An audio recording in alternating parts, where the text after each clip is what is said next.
So today's topic we are going to start is Ohm's law.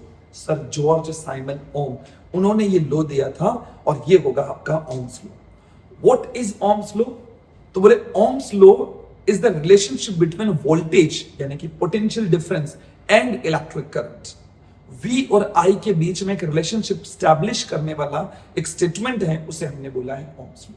Statement मैं बता दूंगा, लेकिन उससे पहले एक बहुत प्यारी चीज सिखा रहा हूं, उसे ध्यान से देखना और बहुत तरीके से देखना इसे. मैंने तुमसे कहा कि मैं एक सर्किट डिजाइन कर रहा हूं. मैंने कहा यहां पर एक सेल लगाया, मैंने ये लो, मैंने एक सेल और लगाया ये लो, मैंने एक सेल और लगाया ये लो, और मैंने एक सेल और लगाया ये लो. ऐसे चार मल्टीपल सेल लगा सकता हूं. ये जो सेल है इसकी वैल्यू मैंने बोली है 1.5 वोल्ट, तो इसकी भी मैंने वैल्यू बोली है 1.5 वोल्ट. इसकी वैल्यू हो जाएगी 1.5 वोल्ट और इसकी वैल्यू हो जाएगी 1.5 वोल्ट. बताइए समझ में है? This is your plus minus plus minus plus minus plus minus. Done. मैंने यहां से इस वायर को यहां लिया और इस वायर को यहां पर. अब मैं बल्ब लगा दूं या कुछ भी लगा दूं, तो मैंने कहा मैं एक रेजिस्टेंस लगा देता हूं, तो मैंने एक रेजिस्टर लगा दिया, मैंने यहां लिख दिया R. This is the symbol of resistor. एक ऐसे ऐसे जिगजैग भी बना सकते हो और ये भी सिंबल हो जाए. ठीक है. यहां से मैं एक जो भी है, अगर आप चाहो तो की लगाना चाहो तो की लगा दो. अब सुनना मजेदार वाली बात, यहां लगा दो आप एक अमीटर. क्या लगा दिया आपने? Ammeter. What is the function of ammeter? Ammeter is a device which is used to measure the electric current. इस वायर में जितनी भी इलेक्ट्रिक करंट फ्लो होगी उसको मेजर करके ये देगा कि कितनी इलेक्ट्रिक करंट. टर्मिनल्स लिखते हैं हम लोग. तो ये पॉजिटिव है तो ये भी क्या हो जाएगा आपका पॉजिटिव, और ये नेगेटिव हो जाएगा.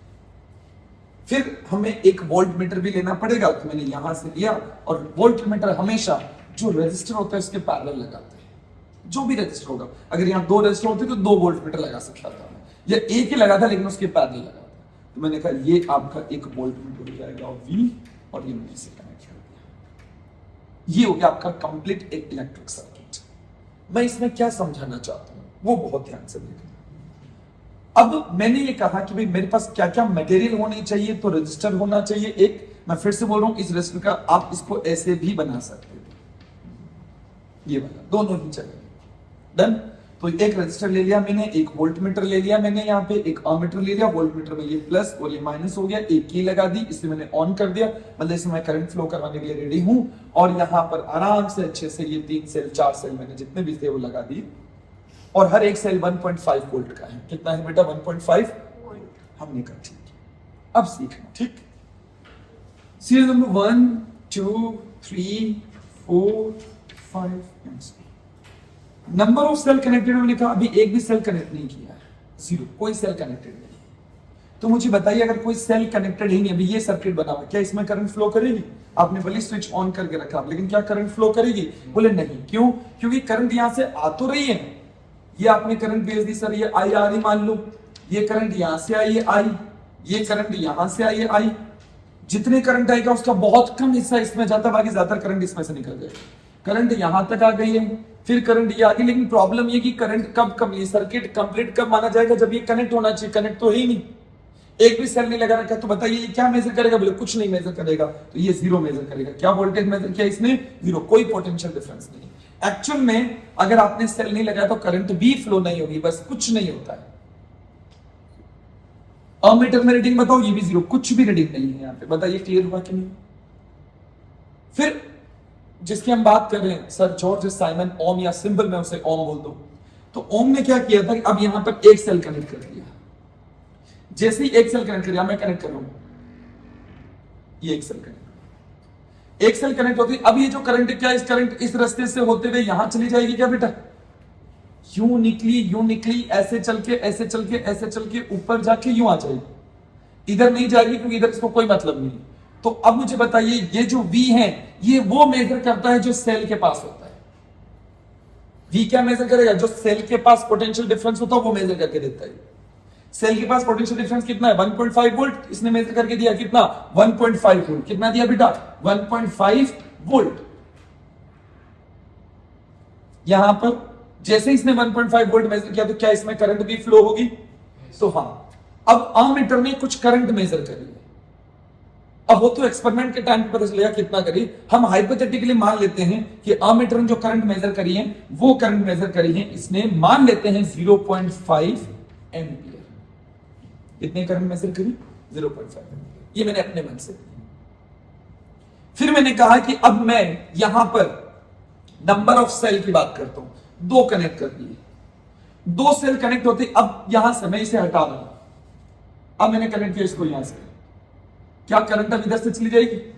जैसे ही 2 सेल कनेक्ट किए तो 2 सेल का कनेक्शन का मतलब हो गया दिस प्लस दिस, 1.5 प्लस 1.5 कितना हो गया? 3 वोल्ट। तो यहां हो जाएगा आपका, सॉरी ये हो जाएगा आपका 3 वोल्ट, 3.0 वोल्ट। तो मैंने ये ऑब्जर्व किया कि यहां पर मेरी करंट जो मेजर कर रहा था ये 1.0 एम्पियर मेजर करके दी इसने। कितनी दी बेटा?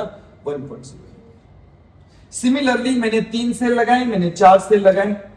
जब मैंने 3 सेल लगाए, 3 सेल, तो यहां पर इसने वैल्यू करी थी 4.5 वोल्ट, और जब मैंने 4 लगा दिए तो इसने मेजर करके दिया मुझे 6.0 वोल्ट। तो यहां पर 4.5 वोल्ट पे इसने मेजर करके दी मुझे 1.5 एम्पियर करंट, और यहां मेजर करके दी इसने 2.0 एम्पियर करंट। इस तरीके से अब मुझे इसमें क्या सिखाना है? मुझे इसमें यह बताना है कि मुझे एक चीज बताइए, क्या मैं इसमें जैसे जैसे V को इंक्रीज कर रहा हूं, क्या वैसे वैसे मेरा करंट भी इंक्रीज हो रहा है क्या बेटा? बोलो। तो ओम ने ये सोचा कि जब भी मैं किसी सर्किट में, जब मैं इस तरीके से कनेक्शन बनाता हूं, तो जैसे जैसे मैं पोटेंशियल डिफरेंस बढ़ाऊंगा, पोटेंशियल डिफरेंस बढ़ाऊंगा तो करंट भी बढ़ने लग जाएगी। करंट भी क्या होने लग जाएगी? इंक्रीज होने लग जाएगी। सो V is increasing, I will be increase. अगर मैंने कहा अच्छा क्या होगा अगर मैं V को डिक्रीज कर दूं, तो बोला I भी डिक्रीज हो जाएगा।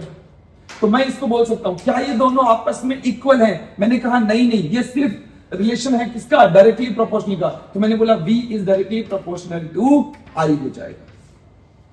Both are not equal, it can be equal, ये दोनों इक्वल हो सकते हैं, लेकिन हमने जनरल कंडीशन ली कि अभी ये दोनों इक्वल नहीं। तो V is directly proportional to I। अगर मैं यहां पे कहूं कि what will be V is equals to, तो मैंने कहा I और इनटू यहां पर मैंने एक कांस्टेंट बोल दूंगा। क्या बोल दूंगा बेटा इसे? There will be a constant. अब यहां देखना, मैं चाहता हूं, ध्यान से देखना बेटा, आई वांट कि मैं चाहता हूं ये दोनों आपस में इक्वल हो जाए। आप खुद सोच के बताइए, अगर मैंने यहां लिखा है V को 1.5 और यहां लिखा है मैंने I को जो कि 0.5, मुझे बताइए I को किससे मल्टीप्लाई करूं कि ये 1.5 बन जाए? तो आप करोगे 3 से मल्टीप्लाई। क्या ये आपस में इक्वल हो जाएगा? बोलो। अगर मैं इसको 3 से मल्टीप्लाई करूं तो क्या ये 1.5 बन जाएगा?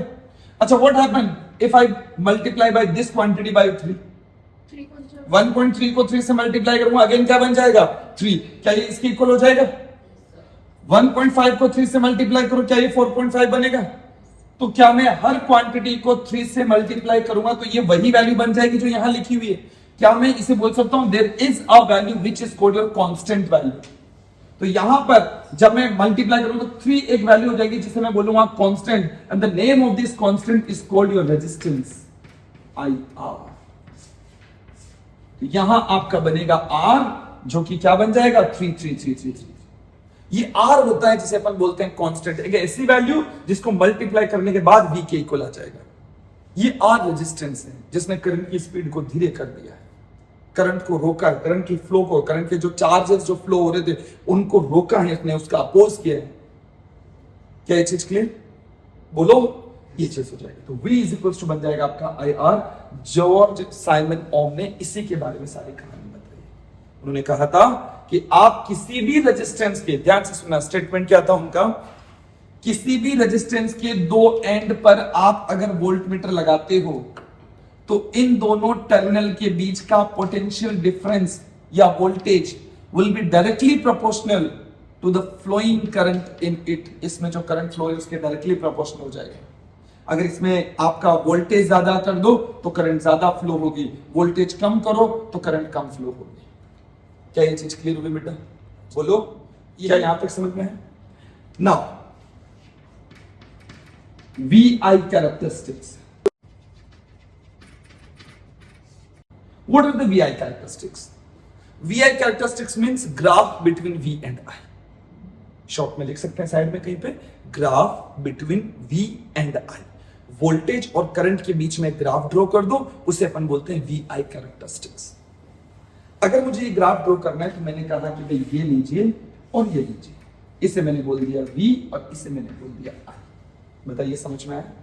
अब मुझे बताइए V 0 तो I भी 0, यहां से यहां के बीच में 1.5 का इंक्रीमेंट, यहां से यहां में 1.5 का इंक्रीमेंट, यहां से यहां 1.5 का इंक्रीमेंट और यहां से यहां 1.5 का इंक्रीमेंट। इसी तरीके से करंट में 0.5 0.5 0.5 0.5। अगर लॉजिकली जब इसका ग्राफ आप ड्रॉ करोगे, इसका V और I के बीच में ग्राफ ड्रॉ करोगे, there must be a straight line. इसका जो ग्राफ बनेगा वो कैसा बनेगा? Straight line. क्या ये चीज क्लियर है बेटा? आवाज नहीं है? ये आपका एक स्ट्रेट लाइन होगा V और I के बीच का ग्राफ। एंड ध्यान से सुनना, याद करना। अगर मैं कोई भी 2 पॉइंट अज्यूम कर लूं, एक पॉइंट ये ले लो और एक पॉइंट ये ले लो,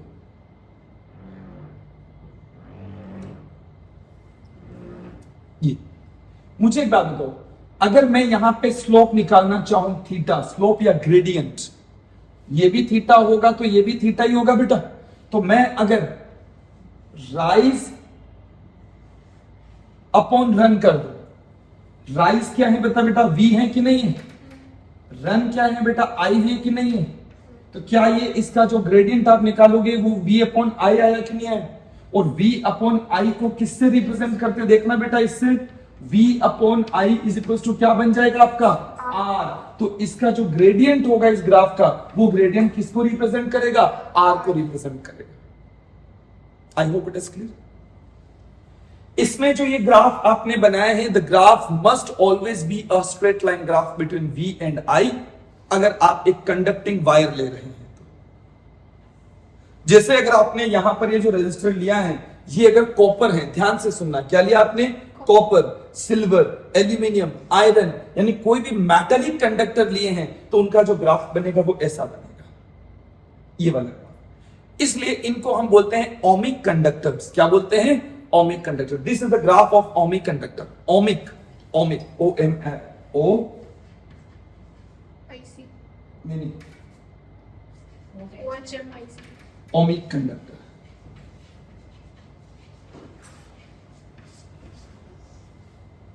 ये ग्राफ बनता है। आई होप इट इज क्लियर।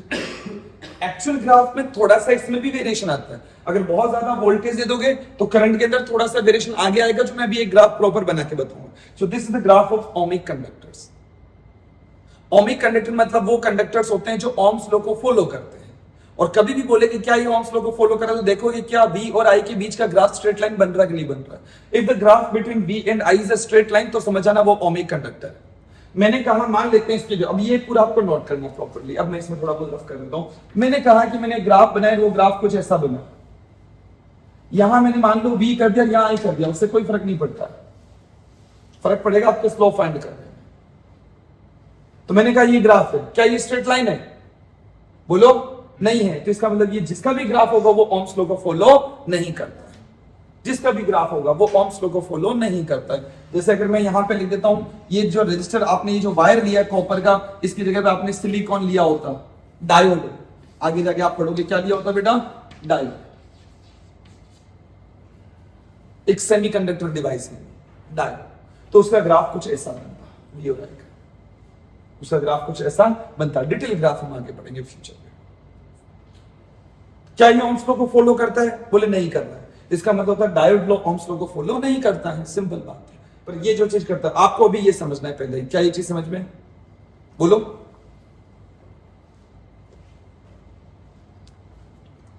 अब मैं आगे की कहानी बता रहा हूं। कुछ छोटे मोटे सवाल, कुछ छोटे मोटे क्वेश्चंस लेते हैं हम, इसमें आगे की तरफ चलेंगे। पहले मैं स्टेटमेंट भी आपको लिखवा देता हूं। पहले हम ओम्स लॉ के स्टेटमेंट की बात कर लेते हैं, ठीक है? अभी जो मैंने पढ़ाया है वही चीजें हैं, बस उसको अपनी लैंग्वेज में लिखना पड़ता है। ओम्स लॉ के स्टेटमेंट को, ओम्स लॉ का स्टेटमेंट क्या था बेटा? Voltage across. अभी आपने एक वायर लिया था, याद करो।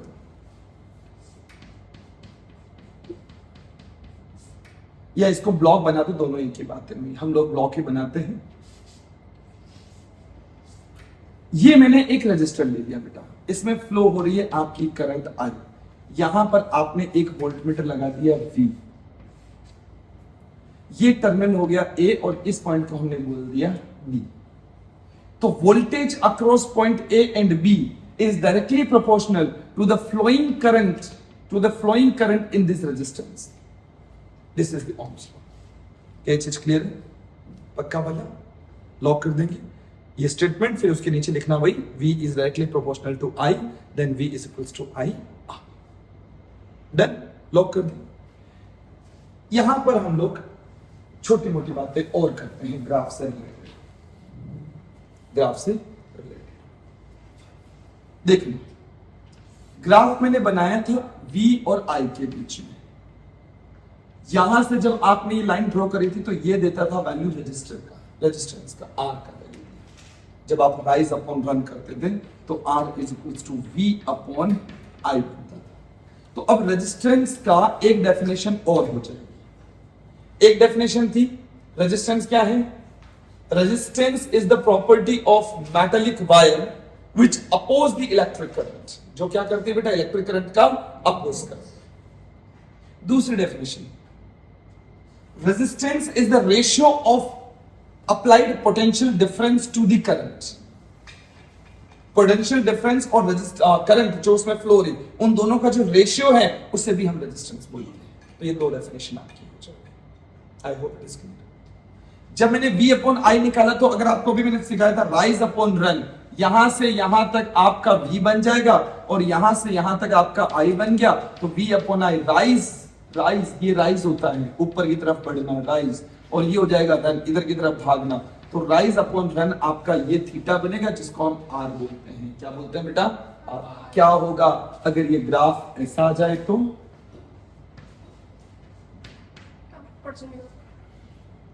तो अब ये जो ग्राफ आप बनाओगे, क्या ये ग्राफ बनेगा? तो अभी भी स्ट्रेट लाइन बनेगा, तो अभी भी स्ट्रेट लाइन। लेकिन अब सोच, यहां दो पॉइंट कंसिडर करें अपन, यहां पर दो पॉइंट कंसिडर करने पर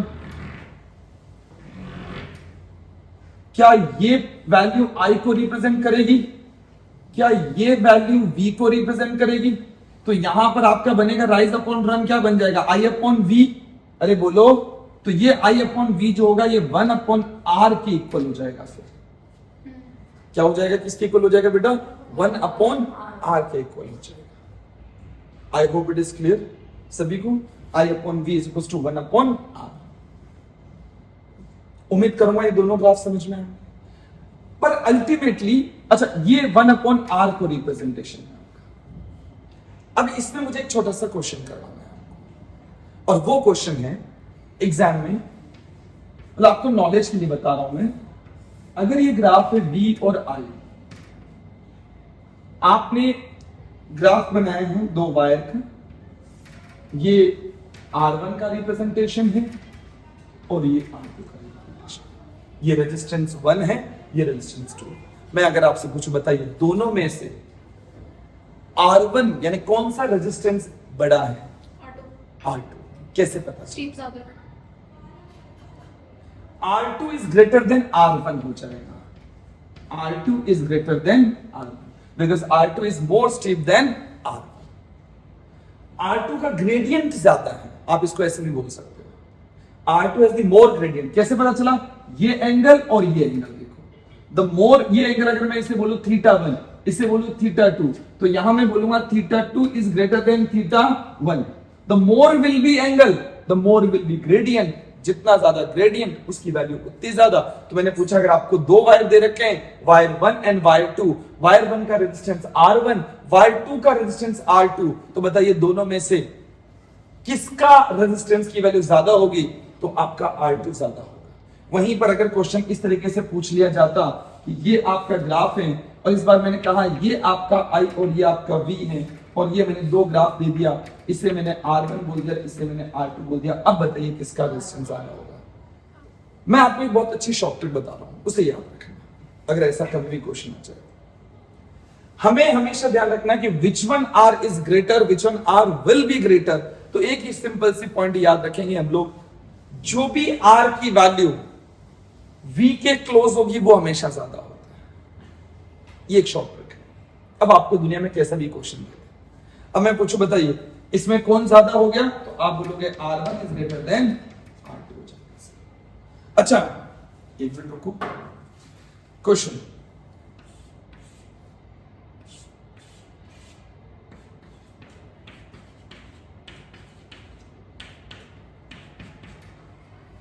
क्या होगा बताओ?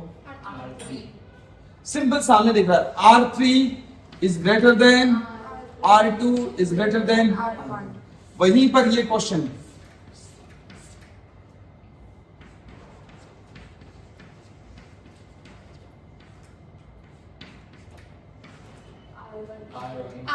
क्विज करें, हाँ R1 is greater than R2 is greater than R3।